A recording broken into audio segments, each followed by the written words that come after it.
এখানের আরেকটি গুরুত্বপূর্ণ নিয়ম নিয়ে আমরা আজকে আলোচনা করব। চলো সেই বিষয়টা কি? বিষয়টা হচ্ছে ছোট্ট একটা টপিক, সেটা হচ্ছে স্টাডি এবং লার্ন। এই দুটো শব্দের মধ্যে আসলে পার্থক্যটা আমাদের বুঝতে হবে। স্টাডি এবং লার্ন। দেখো, স্টাডি শব্দের অর্থ কি? কোনো প্রতিষ্ঠানে অধ্যয়ন করা বোঝাতে স্টাডি ব্যবহৃত হয়। বাচ্চারা কি কোনো প্রতিষ্ঠানে অধ্যয়ন করা বোঝাতে স্টাডি ব্যবহৃত হয়। অর্থাৎ কোনো শিক্ষার্থী একটা প্রতিষ্ঠানে পড়ালেখা করছে বা অধ্যয়ন করছে, সেক্ষেত্রে আমরা স্টাডি শব্দটি ব্যবহার করতে পারবো। এবং লার্ন কিন্তু কোনো কিছু শেখার ক্ষেত্রে লার্ন শব্দটি ব্যবহৃত হয়। কি? কোনো কিছু শেখার ক্ষেত্রে লার্ন শব্দটি ব্যবহৃত হয়। তাহলে এই দুটো ওয়ার্ডের মধ্যে মেইন পার্থক্যটা কি?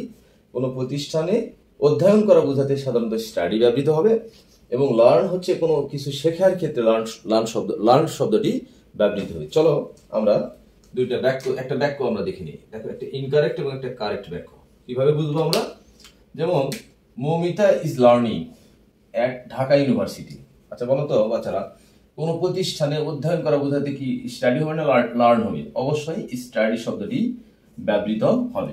So Moumita is learning at Dhaka university, এটা কিন্তু লার্নিং আমরা লিখতে পারবো না। কারণ কি? লার্নিং হচ্ছে শুধুমাত্র শেখার ক্ষেত্রে ব্যবহৃত হয়। কি? কোনো কিছু শেখার ক্ষেত্রে ব্যবহৃত হয়। সো সঠিক উত্তরটা হবে Moumita is studying at Dhaka university, অর্থাৎ মৌমিতা ঢাকা ইউনিভার্সিটিতে অধ্যয়ন করছে। রাইট? এই হচ্ছে স্টাডি এবং লার্নের মধ্যে পার্থক্য। জাস্ট তোমাদের মনে রাখতে হবে, কোনো প্রতিষ্ঠানে অধ্যয়ন করা বোঝাতে স্টাডি, এবং লার্ন হচ্ছে কোনো কিছু শেখার ক্ষেত্রে লার্ন।